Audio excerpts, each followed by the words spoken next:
Hello, disciples. Last week, I shared a message with the church for the new year, calling the church to have courage to imagine who we must be as a new church called to both serve and shape the new world we are now in.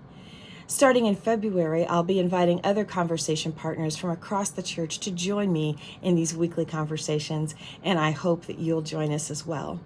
January 18th through 25th is the week of prayer for Christian unity.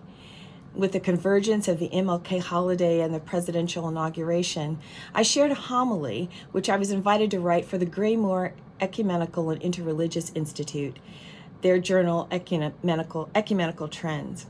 You can find the homily on disciples.org, but here's some important thoughts I want to share from it.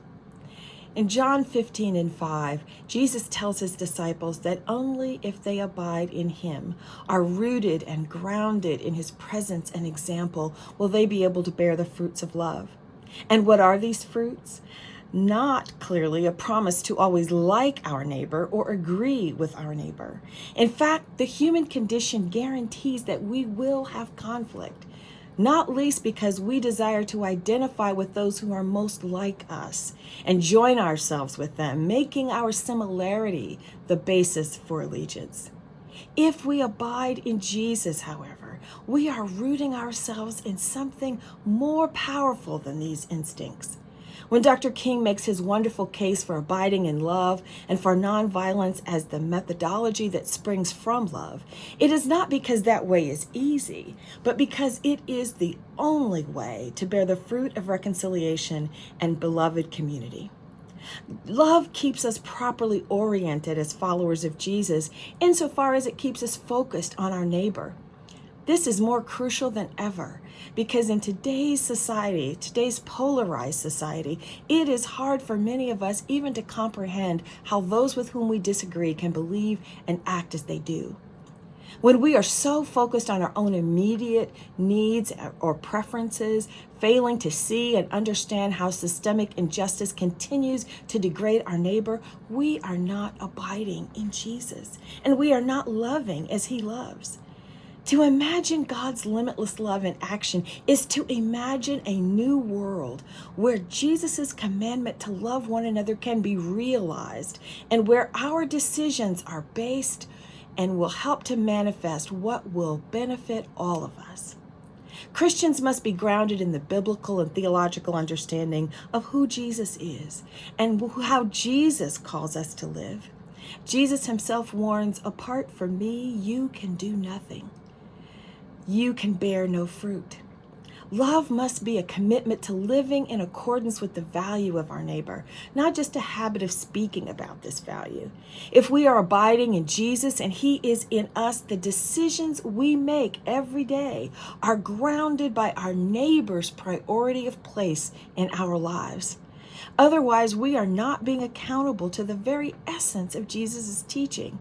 And more importantly, we will not have the spiritual resources necessary to build the beloved community in our world. As we pray for unity, we must remember that we will not be able to live in unity without grounding what we believe, who we are, and how we engage the world in that commandment to abide in the limitless love of God revealed through Jesus Christ, to which Jesus commands us to be faithful. Unity is a gift from God, yes, but it requires that we live into it, making space in ourselves for it. Unity is not a state of full agreement. Unity does not mean that we must be silent in order to prevent disagreement. Unity means that we must honor and love each other's humanity as a witness to the limitless love of God. Our silence cannot be a witness. It can too often be complicit with injustice, and silence can too often shroud the truth. If we believe in God, we must acknowledge God's limitless love for all beings, a love that defines who God is. We, as creatures of this loving God, cannot limit or define exceptions to that love without limiting God, which we simply have no right or authority to do. And if we are truly abiding in the teachings and the love of Jesus Christ, we will understand that there are some roads that love simply cannot take. Love cannot take the road of racism, misogyny, homophobia, or xenophobia. Love cannot turn a blind eye to poverty and the marginalized. It demands that we take the road where all have enough and where all can flourish as our Creator intended. Love must be taken seriously, beyond platitudes. Love must act, insisting that our work together is dedicated to cultivating its fruit.